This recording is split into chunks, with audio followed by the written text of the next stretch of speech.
심고 내가 이걸 처분을 해요. 근데 이 품값을 내가 또 받아야 돼요. 우리 식구들 줘야 되기 때문에 아주 속이 쓰려요. 이거 보시다시피 품값이 안 나와요. 그러니까는 내비리는 건데 오를 때 기다리다 결국은 이렇게 됐어요. 근데 이거를 그냥 버리면 되는데 또 씨앗을 뿌려야 되잖아요. 그럼 이거를 처분을 하고 비닐을 뺏겨야 돼요.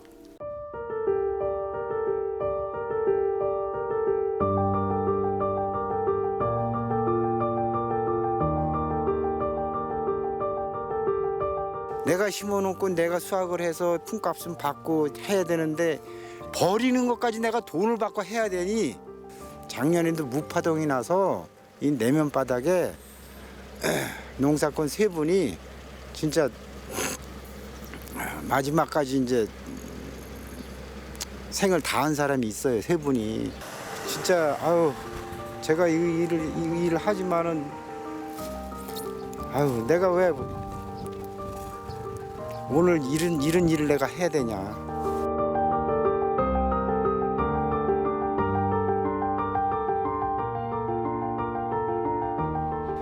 여러분 안녕하십니까. 우리 지역의 현안을 짚어보고 다양한 의견을 나눠보는 여기 수강원 정호성입니다.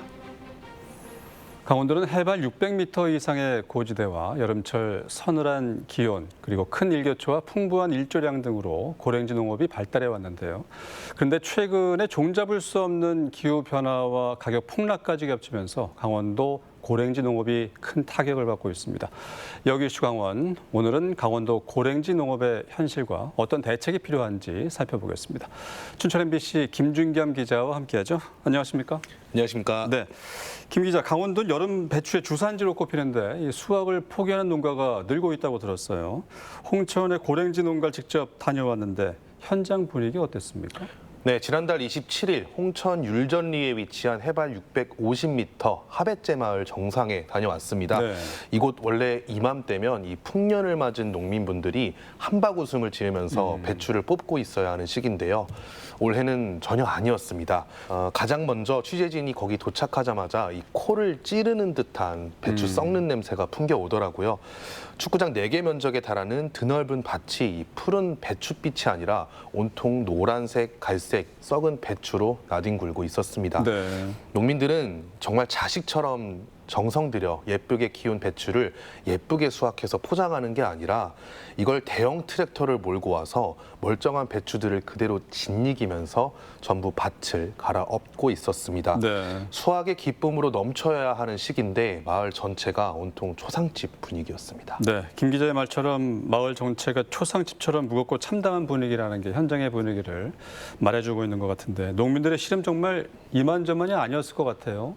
맞습니다. 이 직접 키운 배추를 자기 손으로 파묻어야 하는 농민들의 심정은 정말 취재진이 듣다가 너무 안타까워서 차마 말로 헤아릴 수가 없는 정도인데요. 현장에서 만난 한 농민분 취재진에게 이렇게 말씀하시더라고요. 너무 안타깝다.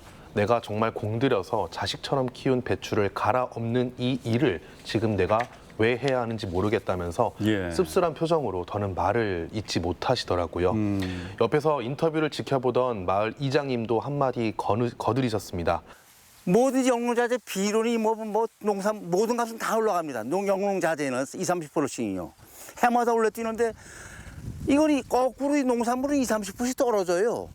그래도 정부에서 이게 조금만 비싸면 좀 난리칩니다. 텔레비전 뭐 물가가 비싸서 하면 제일 어디를 먼저 잡냐 하면은 이 농산물 잡을 것도 없는데 농산물 잡아가지고 그걸 가지고 물가 안정을 맞추다 보니까 농산물이 똥값이 되는 거예요. 아주 쉽게 얘기해서 아주 뭐 묵나물 값도 안 돼. 참 묵나물도 이렇게 놔두면 내버리겠습니까? 다 주워가지.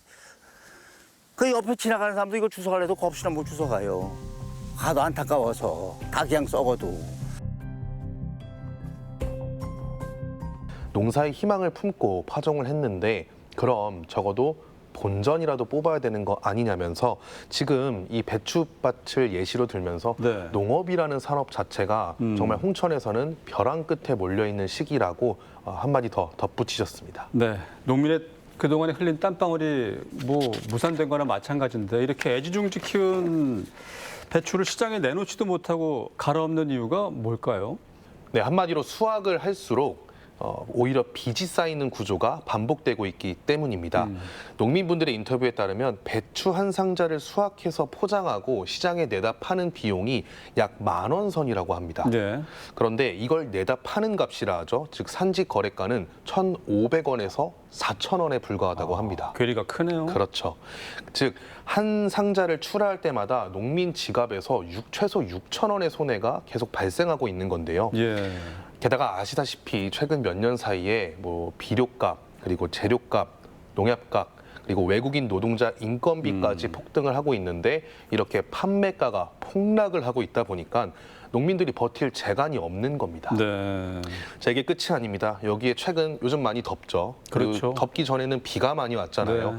이렇게 폭우와 폭염 등 기상이변이 계속 반복되고 또 이 기상이변이 발생하는 시기가 여름철에 앞당겨지면서 배추를 폐기해야 하는 시기까지 여름철마다 더 빨리 앞당겨지고 있는 겁니다. 네. 이래서 농민분들은 눈물을 머금고 본인이 정말 애지중지 키운 배추를 갈아엎을 수밖에 없는 실정이라고 답변했습니다. 공교롭게 여러 악조건이 겹친 상황이네요. 그렇습니다. 사실 이 강원 농산물의 가격 폭락 문제가 어제 오늘의 문제가 아니잖아요. 네, 말씀 주신 대로 이른바 풍년의 비극이 매년 되풀이되고 있는데요. 네. 이번 홍천 배추 폭락 사태뿐만 아니라 무와 감자, 양파 등 강원도의 주요 농산물들이 이 비슷한 이유로 매년 폐기되는 일이 반복돼 왔습니다. 네. 그때도 그렇고 이번 홍천 하배째 정상에서 발생한 배추값 폭락 이슈도 농민분들은 가장 큰 원인으로 중국산 수입을 꼽고 있는데요. 아, 수입이요? 네. 자, 이제 채소를 출하할 시기가 다 됐는데 이때마다 정부가 중국산 채소를 수입하거나 이 미리 수입해 놓은 중국산 채소를 보관해 놨다가 시장에 물량을 풀면서 이 국내산 채소들의 경쟁력과 값어치가 뚝 떨어진다는 거죠. 자, 농민들은 채소값이 비싸다는 소비자들의 불만을 이렇게 잠재우는 것도 우선 중요하겠지만 네. 동시에 이 국내 농가들의 어려운 점도 함께 살펴보는 것도 중요하다고 현재 정부를 향해 목소리를 높이고 있는 상황입니다. 네, 우리 농가 보호도 정말 신경을 많이 써야 될 부분인 네. 것 같아요. 홍천 이외에도 강원도에 고랭지 농업을 하는 곳이 상당히 많은데 이 평창, 강릉 등 다른 고랭지 농가 어떤 피해를 입었는지 궁금하네요. 네, 저도 취재를 하기 전에는 이게 홍천 하배째 정상에만 국한된 일인 줄 알았는데요. 아니었습니다. 네. 이번 사태는 강원도 고랭지 농업 벨트 전체에서 발생하고 있는 상태였는데요. 평창과 강릉, 태백 등 도내 대표적인 고랭지 채소 주산지들에서도 이 수확을 포기하는 일이 속출하고 있었습니다.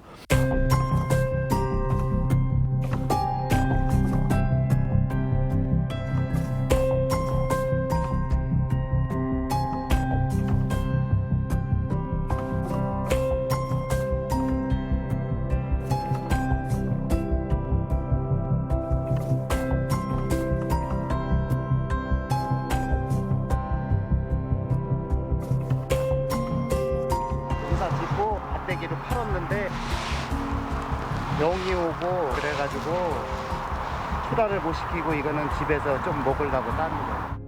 지금 농작물가 없어가지고 그 값이 없어서 네, 난리예요. 올해 농민들 먹고 살기 힘들 거예요.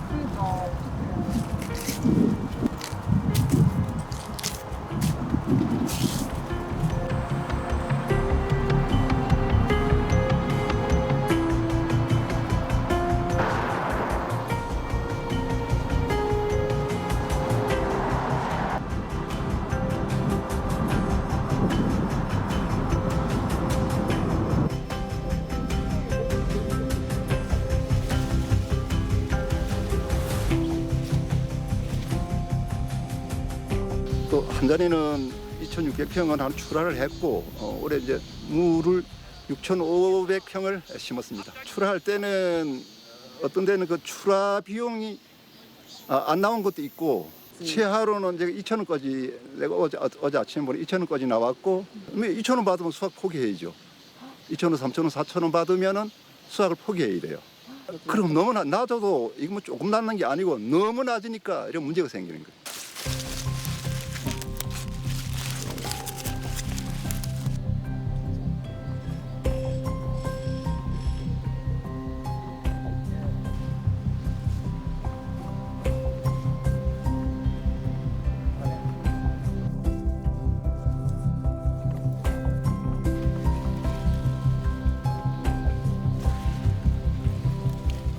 폐기 처분 내가 이제 그 한 사람 우리 지인을 만나고 왔는데 폐기 처분 배추 폐기 처분 신청했다 그러더라고.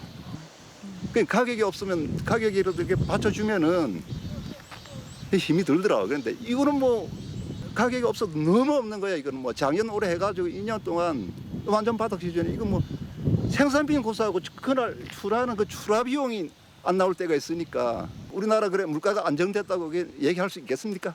농민들은 지금 울고 싶은 심정인데.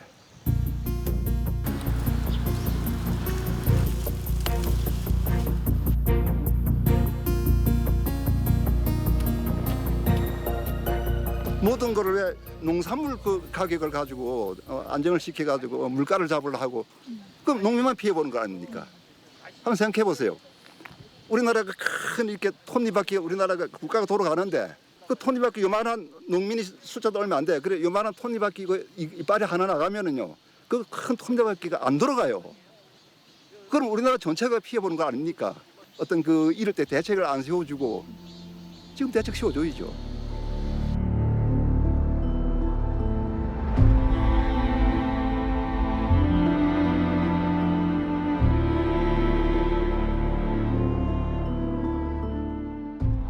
강원도는 전국 여름 고랭지 배추 농사의 절대적인 비중을 차지하고 있는 상황인데요. 그렇죠.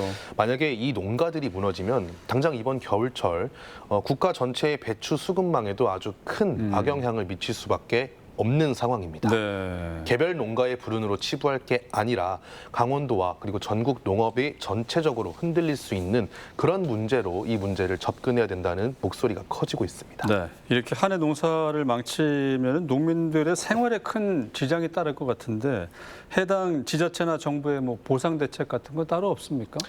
네, 우선 농민들의 생활 지장이 지금 정말 큰 상태입니다. 네. 당장 내년 농사를 지을 종잣돈 없는 건 당연하고요. 당장의 생계가 막막한 상황이라고 네. 하더라고요.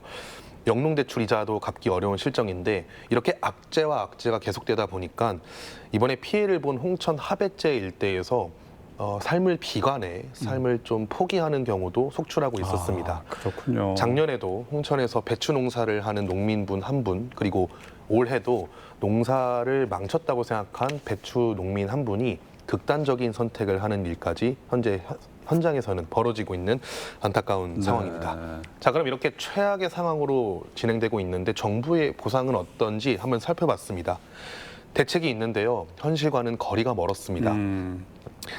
예를 들어 태풍 같은 자연재해로 인해 피해가 날 경우에는 농업재해보험으로 일부 보상을 받을 수 있는데 이번 하배제 정상에서 벌어진 이 배추값이 폭락하는 이런 이유는 자진 폐기하는 거 말고는 사실상 경제적으로 보상을 받을 길이 매우 좁은 상태입니다. 아, 그래요? 네. 실제로 이번에 피해가 발생한 홍천 지역에서는 113억 원 규모의 이 농산물 가격 안정기금이 운영되고 있는데 네. 2019년부터 추진됐지만 실제로 이 기금을 통해서 피해를 본 농민분들이 지원을 받은 사례는 거의 없고요. 네. 또 지원 규모도 농가 한 가구당 400만 원에 그쳐서 수억 원대의 피해를 본 농민분들이 다시 재기할 수 있는 발판을 마련해 줄 수 있겠다. 이렇게 보기에는 어려운 상황입니다. 현실적으로 뭐 거의 지원이 없는 상태군요. 그렇죠. 네. 앞으로 이 농가의 가격 폭락 사태를 막기 위해서 농민들은 또 원하는 대책이 있지 않겠습니까? 어떤 대책을 원하고 있고 정부나 지자체에서 어떤 정책을 고민하고 또 마련해야 될지 말씀해 주시죠. 이 출하량이 갑자기 이제 늘어나는 시기가 딱 이맘때잖아요. 이때 이 배추값 폭락으로 농사를 망쳤다는 생각에 무조건 배추를 폐기해야 하는 그런 상황이 반복될 게 아니라 네. 저장고에 보관하면서 이 출하 시기를 유연하게 조절해서 시장 가격을 방어할 수 있는 이 안전판을 만들어 달라는 의견이었습니다. 네. 이번에 피해가 발생한 홍천군도 군 의회를 중심으로 강원도 18개 시군에 이 대형 저온 저장고를 건립할 수 있는 예산 확보를 위한 좀 협조를 구해볼 예정이고요. 네. 홍천뿐만 아니라 다른 지자체에서도 농가소득 보전 기금이나 또 지자체와의 계약 재배 확대를 검토 중에 있다고 합니다. 하지만 이런 지자체 예산만으로 마련하는 대책은 모든 농가들의 피해를 보상하기엔 턱없이 부족합니다. 그렇죠. 결국 중앙정부 차원에서 생산비의 일부를 보장해주는 농산물 최저가격 보장제라든지 혹은 수급조절 매뉴얼의 법제와 같은 좀 더 넓고 좀 더 강한 대책이 필요하다는 것이 농민들이 가장 강조하는 의견이었습니다. 네, 농민들이 원하는 저온 저장고 같은 근본적인 대책이 빨리 마련돼야 되겠네요. 알겠습니다.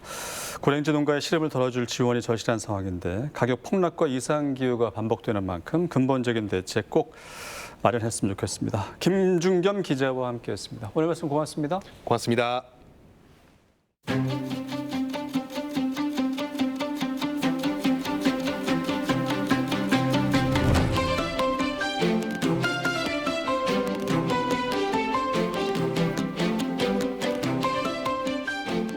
여기 이슈 강원, 이번엔 지역민들의 뜨거운 관심과 기대를 한 몸에 받고 있는 곳을 소개해드릴까 합니다. 바로 원주시 의회 이야기인데요. 제10대 원주시 의회가 첫 임시회를 열고 총 25건의 안건을 처리하면서 첫 달 회기를 잘 마무리했습니다. 원주시의 발전을 위한 제10대 원주시 의회 방향은 어디에 있는지 자세히 살펴드리도록 하겠습니다. 이 자리에 원주시 의회 문정환 의장께서 나와 계십니다. 의장님 안녕하세요. 네, 반갑습니다. 문정환입니다. 예, 자 일단 당선 조금 시간은 지났지만 다시 한번 축하드리고요. 무엇보다 함께하고 계신 우리 시청자분들 그리고 36만 원주 시민분들 여기 더해서 동료 의원들께 시간은 좀 지났지만 다시 한번 당선 소감 말씀해 주시면 좋을 것 같습니다. 네, 다시 감사의 인사드리겠습니다.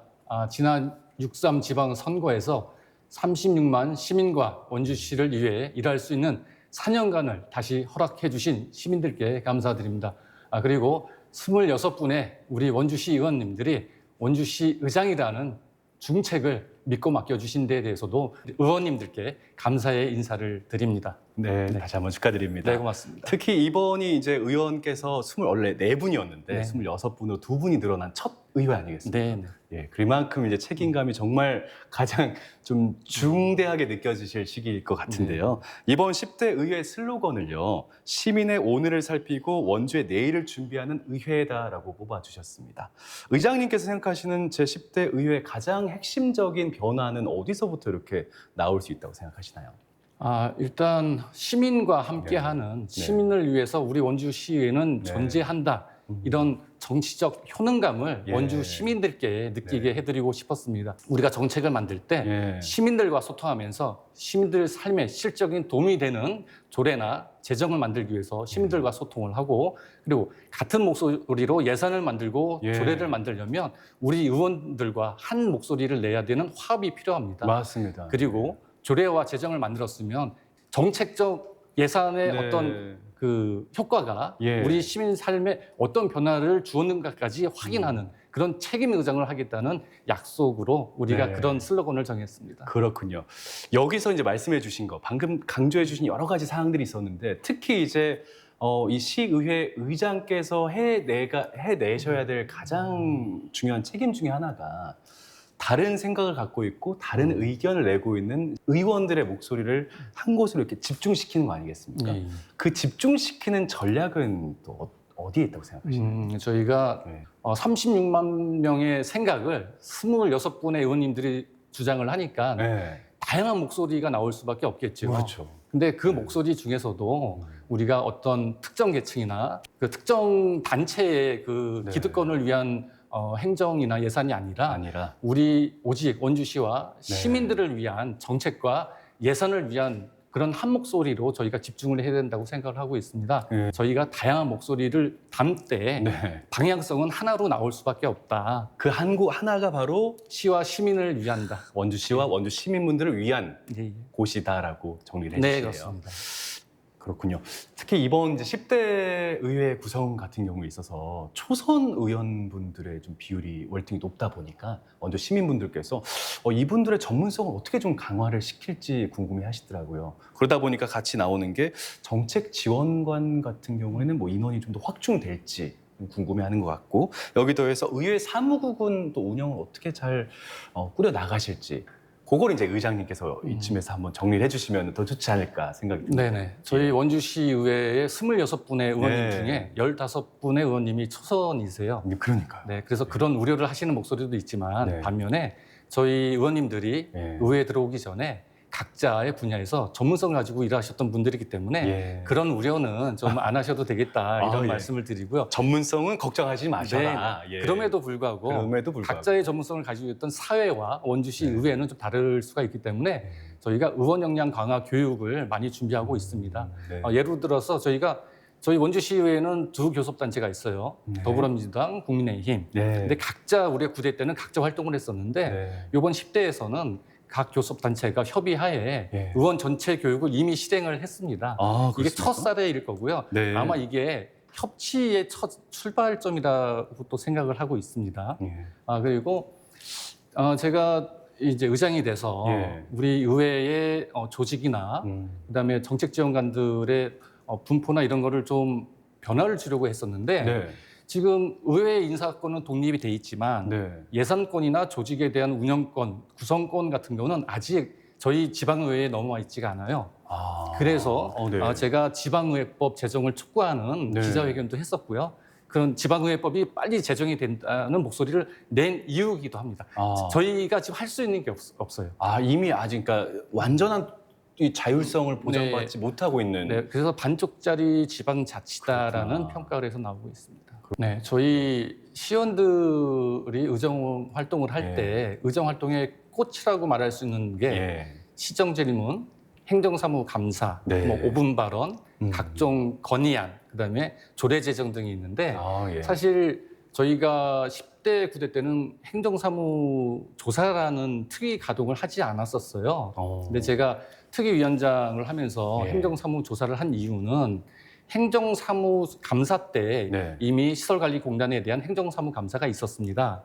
근데 그거에 대한 후속 조치나 네. 제도적 보완이 좀 미비해 보여서 제가 행정사무 조사 특위를 발동을 해서 위원장을 맡으면서 후속 조치나 제도적 보완 그리고 우리가 행정사무 감사 때 지적된 내용이 이제는 개선이 돼서 운영되고 있는지를 제가 들여다봤고요.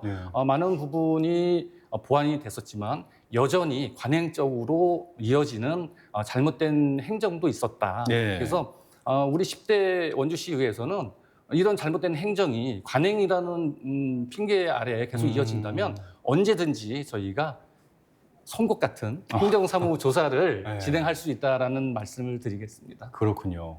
송곳 견제 앞으로 네. 잘 부탁드리겠습니다. 네, 그렇게 하겠습니다. 자, 이번에는 이제 미래 성장 동력 그리고 수도권 시대에 대한 좀 질문을 드리고 싶은데요. 원주시가 수도권 광역 교통망 확충에 더불어 첨단 산업 육성, AI를 포함해서 드론 여러 가지 분야에 정말 사활을 걸고 있지 않습니까? 원주시가 도약하느냐 아니면 여기서 잠깐 좀 정체되느냐 그런 중요한 기점에 놓인 것 같은데요. 시의회 차원에서 가장 좀 집중해서 뒷받침을 해야 할 방향은 어디에 있다고 생각하십니까? 저희가 지방의회에서 이제 저희가 역할을 좀 생각한다면 원주가 이제 최근에 AI 특화 시범 도시에도 선정이 됐었고 올 초에는 디지털 헬스케어 AX 사업에도 선정이 됐습니다. AX 사업 같은 경우에는 최대 1조 원의 규모가 될 것이고 또 이제 국가 재정 네. 아니겠습니까? 그렇죠. 예. 그리고 AI 특화 사업 같은 시범 도시도 1981억이라는 예산 중에 1,434억이 국비예요. 국비. 예. 그래서 결론은 이 두 사업을 보더라도 국가의 방향이 어디로 가느냐, 과밀화된 수도권 안에서 머물 것이냐, 아니면 이 힘을 지방 정부로 이양을 할 것이냐가 되게 중요하다고 보고요. 우리 지방에서도 주말 것 많죠. 광역 교통망이 잘 돼 있는 원주지만 원주까지의 접근은 참 좋아요. 내부가 문제죠. 원주 안에서의 교통은 아직 수도권에 비하면 미비한 상태거든요. 그 교통을 어떻게 우리가 풀 해법을 가지고 있느냐. 원주가 준공영 대중교통제를 지금 향해서 가고 있는데 완전 공영제가 돼야 된다고 생각을 하고 있습니다. 그리고 오세요 말씀은 드리지만 이 기업들은 이윤을 이렇게 창출하는 기업이지 않습니까? 그렇죠. 그럼 선택을 하겠죠. 내가 수도권에 있는 게 더 좋은지 원주로 내려온 게 더 좋은지 이 기업이 왜 원주로 어떤 매력을 너희들은 갖고 있어? 이런 질문을 할 거예요. 맞습니다. 그러면 원주시만의 어떤 특화된 네. 그런 이전 기업에 대한 지원도 있어야 된다고 보고요. 그런 준비를 원주시 의회에서도 앞장서서 하겠다. 네. 네, 그런 말씀을 드리겠습니다. 좋습니다. 지금 진짜 고금리의 고물가에 정말 어려운 시기 아니겠습니까? 그래서 소상공인분들께서 골목 상권에서 느끼시는 이 침체가 어마어마하게 심각하게 다가올 수밖에 없을 것 같은데 이렇게 침체된 지역 골목 상권에 또 민생 경제 이렇게 좀 활력을 불어 넣어줄 수 있는 의회 차원의 그런 예산이 집중될 수 있는 그런 지점은 어디에 좀 있다고 생각하실까요? 저희가 네. 9대 원주시 의회에서도 예. 저희가 좀 계속 지속적으로 요구를 했던 사항인데 네. 일단 지역화폐의 규모를 좀 늘리자. 지역화폐요. 네네. 네. 지역화폐를 이제 물론 이제 바라보는 여러 시선이 있지만 예. 저희가 적은 예산으로 네. 큰 효과를 보는 어떤 그러니까 소상공인들을 살리는 실질적인 정책이라고 저희는 봤었어요. 네. 그래서 다행히 이제 10대 의회에 들어와서 우리 민선 9기에서는 네. 지역화폐가 좀 이렇게 예산이 늘은 것 같긴 하나 아직 그 규모가 좀 더 확대될 필요가 있다 네. 이렇게 생각을 하고요. 우리 생활권에 눈만 돌아보면 다 소상공인이잖아요. 네, 맞습니다. 근데 전통시장을 지원 육성할 수 있는 지원 법률도 있고 네. 조례도 있어서 대형 유통상 같은 경우에는 거대 자본력과 유통망으로 생존을 하고 있어요. 네. 그런데 우리 주변에 있는 우리 이웃들이 경영하는 우리 동네 가게 네. 이거는 지원할 방법이 없었어요. 그래서 제가 골목형 상점가 지정하는 조례를 좀 완화를 시켜서 네. 기존에 혜택을 못 받던 우리 이웃들, 요 골목골목의 상점들이 지금 올해만 이제 3군데가 신규 지정을 받았고요. 세 곳이요. 네네. 네. 그리고 골목형 상점가로 지정을 받으면 일단 뭐 온누리 상품권도 쓸 수 있고 또 상점가 활성화를 위한 공모 사업에 이제 응모를 할 수가 있는데 내년 사업에 이제 원주에서 2군데의 상점가가 네. 공모에 선정이 돼서 한 5억여 원의 사업비 지원을 받게 됐습니다. 그래서 예. 그 특화 사업을 아마 진행을 할 것 같고요. 그리고 이번에 세 군데 상점가가 신규 지정을 받았는데 면 단위가 한 군데 있어요. 이거는 아마 첫 사례일 거다 이렇게 그래요? 생각을 하고 이런 실질적인 네. 우리 소상공인들이 지금 어려운 경기에 침체된 경기에 어려워하고 계시는데 실질적인 도움이 될 수 있는 조례도 발굴하겠고 예. 사업도 또 발굴해서 추진을 하겠습니다. 자, 이번엔 의장님께서는요, 시민분들에 있어서 의회 문턱을 낮출 필요가 있다라고 또 강조를 해주신 걸로 기억하고 있습니다. 시민들께서 의회에 방문할 때 혹은 어떤 그 조례 제안을 할 수 있지 않습니까? 그럴 때 좀 의회 문턱을 넘는 그 부담을 좀 줄이기 위해서 어떤 전략을 취하실 생각이시죠? 우리 원주시의 의원들은 좀 다가서기 좀 힘든 사람들이야라는 심리적 거리감도 있거든요. 그런 것부터 좀 없애고 싶고 예. 네, 사실 제가 공식적인 의정 활동일 때는 의회 차량을 이용하지만 제가 개인적인 민원이나 이런 거를 활동을 할 때는 제 개인 차량에 아예 이름을 넣어서 전화번호까지 넣어서 공개를 해놓고 다니고 있습니다. 예. 그런 모습 하나하나가 네. 의회의 문턱을 낮추는 게 아닌가 이렇게 생각을 하고요. 또 다른 면에서는 저희 의회의 어떤 활동상을 잘 모르세요. 시민분들께서. 네. 그래서 의회는 원주시를 위해서, 원주 시민을 위해서 어떤 일을 하고 있다는 걸 좀 자주 말씀드릴 계획이에요. 현장에서요? 네네. 네. 그리고 지금 원주시 의회에 지금 저 뒤로 보이는 예. 우리 브리핑 할 수 있는 공간도 사실은 9대까지는 없었는데 20대 의회에 들어와서 지금 처음 공간을 마련하고 사용하고 있거든요. 네. 그래서 우리 시민들께 언제든지 정책적인 그 설명의 필요성이 느껴질 때마다 저희가 언론을 통해서도 말씀드리고 이런 시간을 갖도록 할 것이고요. 10대 의회는 예전과 같지 않은 시도를 좀 몇 개를 해보려고 지금 법률 검토도 하고 있습니다. 예를 들어서 원주시 의회와 하는 인문학 기행, 아니면 시민과 함께하는 정치 학교 네, 민주시민 학교 뭐 이런 네. 걸 좀 제가 만들어서 우리 시민들과 함께 어울리는 그런 프로그램을 좀 만들려고 지금 네. 법률 검토 중입니다. 여러 가지 그러니까 채널이 확장될 수 있겠네요. 네네. 다변화가 되고 소통할 수 있는 그런 채널을 많이 만들겠다. 네.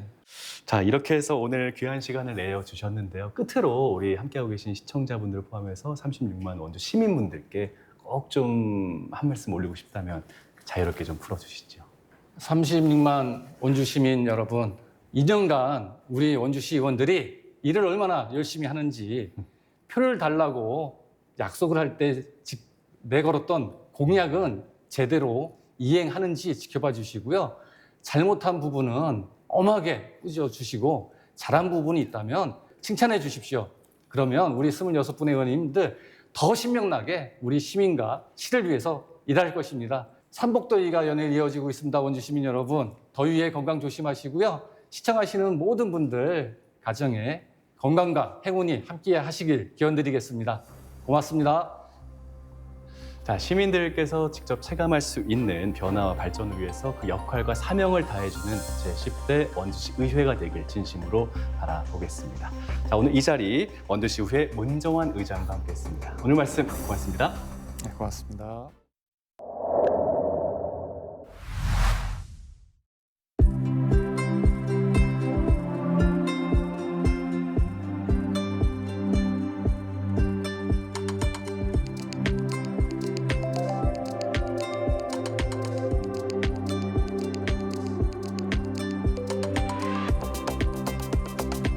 여기 이슈 강원, 이번엔 제12대 강원특별자치도의회 전반기 의장에 오른 박길선 의장님 모시고 의정 운영 방향에 대해서 자세한 얘기 나눠보겠습니다.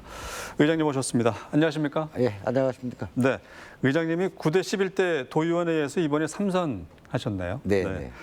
12대 전반기 도의회 의장에 선출도 하셨는데 소감 먼저 한 말씀 해주시죠. 네.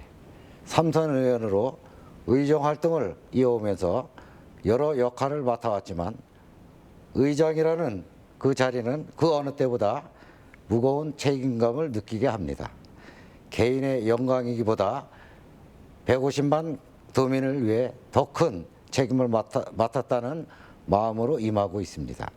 지금 강원은 지역 소멸과 민생 경제 회복, 미래산업 육성, 그리고 강원특별자치도의 성공적인 안착이라는 중요한 과제를 안고 있습니다.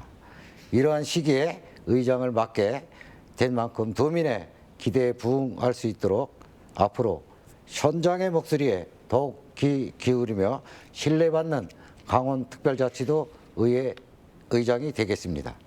이 질문은 의장님만 답변하실 수 있는 질문인 것 같은데 네. 의원이기도 하면서 의장님이시잖아요. 네. 그 둘의 차이가 어떤 걸지 또 어떤 각오로 임하고 계실지 궁금한데 어떻습니까? 네. 제가 이제 9대 때, 11대 때 이제 지금 의장 이렇게 했는데 9대 네. 때는 이제 경제건설위원장도 해보고 또 11대 상반기는 이제 교육위원장도 해봤습니다. 예. 그렇지만 의원님들 각각의 역할이 다 있습니다. 그리고 위원장으로서의 역할, 네. 또 의원 개인으로서의 역할, 의장으로서의 역할이 다 다르다고 봅니다.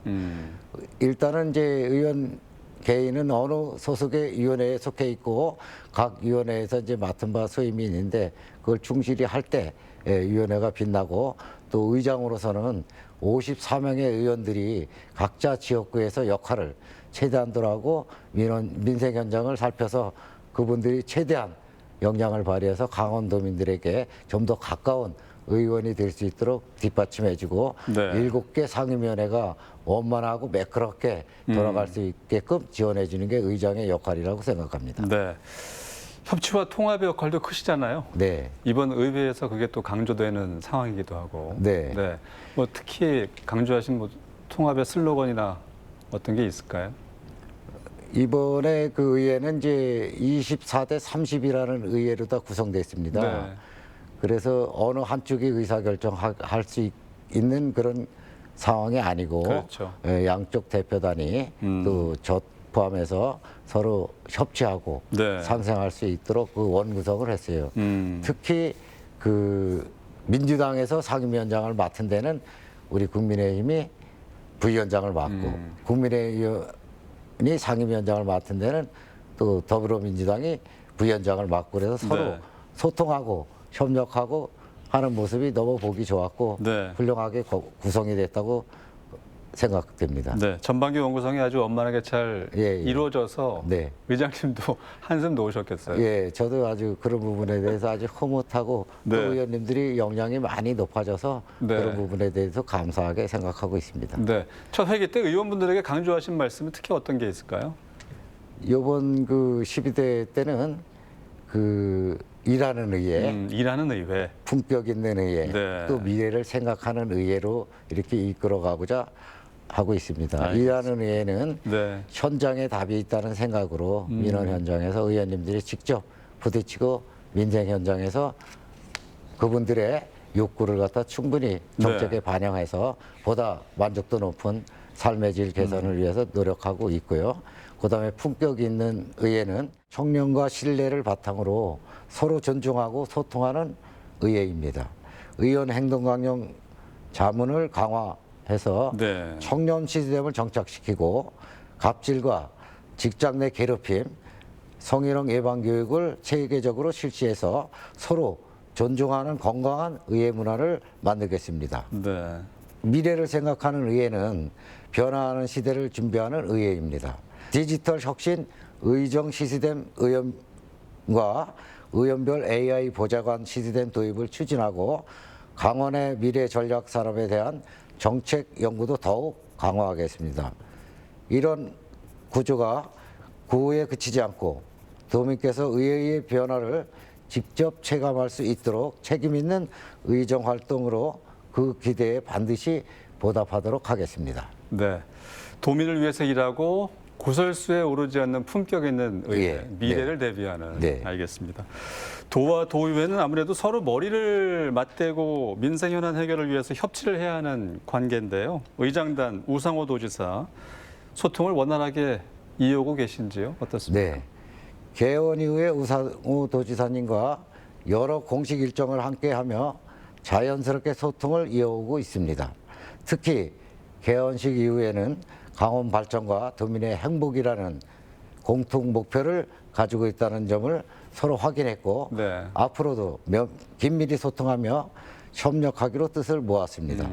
의회와 집행부는 역할은 다르지만 궁극적으로는 도민의 삶의 질을 높이고 강원 발전을 이루어야 한다는 같은 목표를 가지고 있습니다. 네. 따라서 도민에게 도움이 되는 정책은 적극 협력하고 보완이 필요한 정책은 충분한 논의를 거쳐서 합리적인 대안을 제시하는 것이 의회의 역할이라고 생각합니다. 네. 반면 의회와 충분한 협의 없이 추진되거나 도민의 이익에 부합하지 않는 정책에 대해서는 의회 본연의 역할에 따라 철저히 감시하고 견제하겠습니다. 네. 앞으로도 의회와 집행부가 서로 존중하며 소통하는 가운데 협력과 견제가 균형을 이루는 관계를 만들어 가도록 하겠습니다. 네. 비판과 경제는 확실하게 하겠다는 말씀이신데. 네, 그렇죠. 우상호 도지사와 몇 번 만나셨습니까? 10번 이상 만났죠, 벌써? 많이 만나셨네요. 네, 많이 만났습니다. 첫 회기 때 일단 7월 예. 초에 만나셨죠? 예, 7월 첫날 네. 오후 5시에 그 경축 만찬연에 초대해서 네. 같이 이렇게 소통을 해봤습니다. 어떻게 합이 잘 맞을 것 같습니까? 예, 그 우상호 지사님은 그래도 사선의 그 국회의원과 그렇죠. 대통령 실장을 해서 그런지 여러 가지로 네. 폭넓고 생각이 깊은 분이라고 생각됩니다. 시작은 참 좋네요. 네. 알겠습니다. 지난 7월 의회 개원 후에 이제 우상호 지사 5,227억 원 추경 심사가 의결됐어요. 하지만 의원들은 또 2,158억 원 규모의 지방채 발행에 우려를 표하기도 했고요. 네. 현재 어떤 상황이고 또 향후에 건전한 도 재정 운영을 위해서 의회가 어떤 부분을 신경 써야 될까요? 네. 7월 개원 이후 도의회는 5,227억 원의 규모의 추가 경전 예산안을 심도 있게 심사했습니다. 네. 어려운 경제 상황을 감안하면 필요한 재정 투입은 불가피했지만 2천억 원이 넘는 지방채 발행이 포함된 만큼 재정 건전성에 대한 우려도 함께 했습니다. 도의회는 예산의 필요성에는 공감하면서도 지방채 발행의 필요성과 재정 운영 계획, 상환 계획 등이 충분히 검토되고 도민들께 투명하게 설명될 필요가 있다는 점을 집행부에 요청하였습니다. 네. 앞으로도 민생과 직결되는 예산은 적극 뒷받침하면서 재정 건전성도 함께 고려하는 책임 있는 예산 심사를 이어가겠습니다. 네. 도민의 소중한 세금이 꼭 필요한 곳에 효율적으로 쓰일 수 있도록 의회의 역할을 충실히 다하겠습니다. 알겠습니다. 지난 4년 강원의 가장 큰 변화라고 하면 단연 강원특별자치도 출범이 아닐까 싶은데 네. 지난 11대 의회가 3차 개정법 국회 통과에 큰 소리를 내면서 숱한 노력을 한 걸로 알고 있는데요. 최근 정부의 5급 3특, 수도권 1급 체제 탈피 기조에 있어서 도의회 역할, 네. 기조도 상당히 중요할 것 같은데요. 그렇습니다. 어떻습니까? 예, 지난 4년 강원의 가장 큰 변화는 단연 강원특별자치도 출범입니다. 11대 도의회와 도민들이 함께 힘을 모아 강원특별법 제3차 개정을 이끌어낸 것은 강원의 새로운 성장 기반을 마련한 의미 있는 성과였습니다. 네. 이제는 새 정부가 추진하는 5국 3특 국가균형발전 전략을 강원 발전의 새로운 기회로 만들어가야 합니다. 네. 수도권 1급 체제를 넘어서 지역이 스스로 성장할 수 있는 기반을 만들겠다는 정책인 만큼 강원이 그 모범이 될 수 있도록 저희 의회도 힘을 보태겠습니다. 무엇보다도 이미 확보한 특례가 기업 유치와 미래 산업 육성, 일자리 창출로 이어질 수 있도록 후속 입법과 제도 개선을 적극 추진하고 AI와 반도체, 바이오 헬스, 수소 등 강원의 미래 전략 산업이 경쟁력을 갖출 수 있도록 필요한 정책과 제도도 지속적으로 뒷받침하겠습니다. 네. 5국 3특 정책이 선언에 그치지 않고 강원 발전으로 이어질 수 있도록 도의회도 중앙정부와 적극 소통하며 특별자치도의 성공 모델을 만드는 데 최선을 다하겠습니다. 네, 강원도 발전을 위한 12대 도의회 역할 상당히 중요할 것 같아요. 네. 강원도가 안고 있는 과제가 상당히 많습니다. 지역 소멸과 의료, 네. 교통, 산업 등이 그건데 이번 의회에서 가장 우선순위를 두고 해결하고 싶은 과제라면 어떤 게 있을까요? 네. 강원이 안고 있는 과제는 모두 중요하지만 가장 시급한 과제는 인구 소멸 대응이라고 생각합니다. 예. 인구가 줄어들면 지역 경제는 물론 의료와 교육, 교통까지 모든 분야에 영향을 미치기 때문입니다. 결국 청년들이 지역에 머물고 새로운 인구가 유입될 수 있는 여건을 만드는 것이 중요합니다. 양질의 일자리와 주거, 교육, 문화 등 정주 여건을 함께 개선하고 미래 산업 육성을 통해 지역의 새로운 성장 동력을 만들겠습니다. 물론 의료와 교통 인프라 확충처럼 도민의 삶과 직결되는 과제도 결코 소홀히 할 수 없습니다. 예. 의회는 입법과 예산 심사를 통해 이런 사업들이 차질 없이 추진될 수 있도록 적극 뒷받침하겠습니다. 사람이 돌아오고 청년이 머물고 아이를 키우고 싶은 강원을 만드는 것, 그것이 이번 의회가 가장 우선적으로 해결해야 할 과제라고 생각합니다. 네. 그리고 강원 18개 시군 각각의 특성과 또 이해관계가 있지 않겠습니까? 네. 균형적인 발전과 상생을 위해서 필요한 것은 어떤 거고 또 의회의 역할은 어떠해야 된다고 생각하시는지요? 네, 강원 18개 시군이 저마다 다른 여건과 특성을 가지고 있습니다. 도시지역과 농산어촌, 적경지역, 폐광지역이 안고 있는 과제도 서로 다른 만큼 획일적인 방식으로는 균형 발전이 어렵습니다. 예. 중요한 것은 모든 지역을 똑같이 지원하는 것이 아니라 각 지역의 강점과 특성을 살려서 경쟁력을 키우는 것입니다.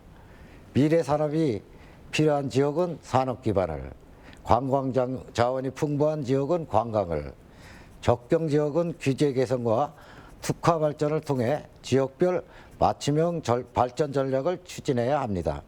도의회는 18개 시군을 대표하는 의원들이 함께 활동하고 있습니다.